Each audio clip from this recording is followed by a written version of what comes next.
How you doing out there? This is a video about my Teeter inversion table EP560. I have it out here in the garage right now next to the pull-up door. It's not normally here, it's just here for the sake of doing this inversion table video where I have some room to do it.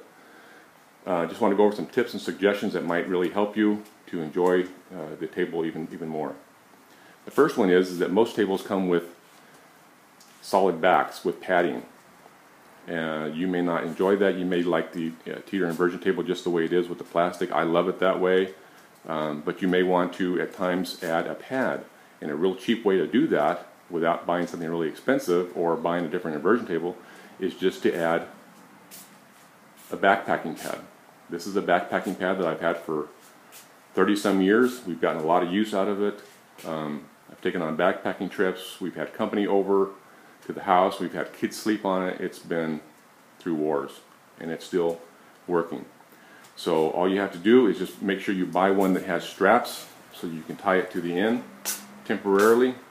You can put the straps through the big hole or through the small ones so you have it secured. It's staying there right now even without being tied. You can also find a way to tie it to the bottom if you want to, in case you want to go full 90 degrees but still keep it on there. So that makes it really nice during the winter to have that that pad. I don't like to use it during the summer because it gets too warm. I don't really like the padding because I use it right after working out and I would get way too hot. And one of the ways to combat that during the summer, and I'll show you this, and this is something that for some reason Teeter has not been talking about, and that's too bad because it's one of their very best features. And that is that, as I said before, the other inversion tables have a solid back. You don't get any direct air circulation from the fan directly on your back. And of course, this would be whether you're upside down or whatever, but you can notice that piece of paper moving. That means that air from that fan is going directly through the inversion table. And that fan right now is on low. But these holes that are for the acupressure nodes also make it nice to get air circulation. And you won't get that with other inversion tables. So this is really nice, especially after working out, so you don't get too hot. It's really nice, especially if you put that fan on high, that paper is really going to move. So that's another tip. Another one is that the frame in the plastic right here has pinched my fingers at times underneath. There's a frame underneath. What I did is I wrapped it with paper towels and then I wrapped that with duct tape, and that makes it really nice and comfortable and there's no pinching. So I don't know if you're getting that on yours or if anybody else does. Maybe it's my particular unit, but that's something that hopefully Teeter will take care of in the future. But that's just another tip. From a distance, I've had people say that it looks like it's customized that way, that it came that way, but it's not. It's only until you get closer that you notice that it's that I did that. Now you can make it nicer, you can do whatever you want to make that more comfortable, but that's another tip that I have. Another one is gravity boots. If you use gravity boots, if you have one of these units that can use them, then this small bar replaces the cuffs that were normally there, and that brings down the weight of the table. So it actually makes it more mobile, easier to move because you don't have the extra weight of those cuffs. Now it's just a small bar. So that's another one.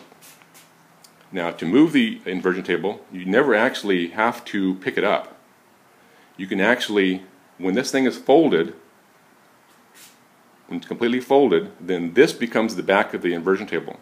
So what you do when it's completely folded is you take those back legs and you move them towards the front. You just slide them on the floor towards the front and then lean the inversion table this way and then move those front legs out, and then you can just walk it. It makes it really, really easy to move the inversion table.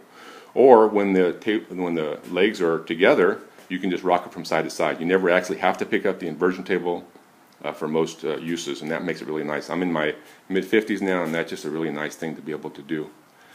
Another one is as I said before, if you use gravity boots, if you store them flat like this, then those hooks should be pointing towards each other, and that takes care of the clamps not getting messed up. So just make sure that those hooks are pointing towards each other. Now another one is when you use an inversion table, especially after you work out, you're going to get sweat, oil from your legs onto those gravity boots. Even if you wear socks, it may go right through the socks. even if you have long ones. So what I did is I use elbow pads. I put those right over the socks that I have on, and that keeps the sweat and oil from getting on those rubber pads, and that just makes those gravity boots last longer. So you can actually get, these are McDavid brand, which you can get anywhere I think, but you can get Tommy Copper or Copper Fit, which you may get the additional benefit of copper. That's just some of the tips that I have. Oh, another one is, if you use gravity boots, then kids that come over or whoever, they can't just jump on your inversion table and use it. Those cuffs are not there. And when my inversion table's in the house, I keep the gravity boots out in the garage. So no one can come over and just jump on it and without supervision. Just another safety feature. Also, when you store your inversion table, I wrap the strap right down there. I just wrap it around a couple times so it's not hitting the floor. So I hope these tips can help you. I hope that you get the most you can out of your inversion table. If you have any questions or comments, please leave them, and I'll get back to you as soon as I can. And I hope you come up with some other ideas that I haven't thought of. But I hope these help. They've really been helping me. Okay? All right. Take care.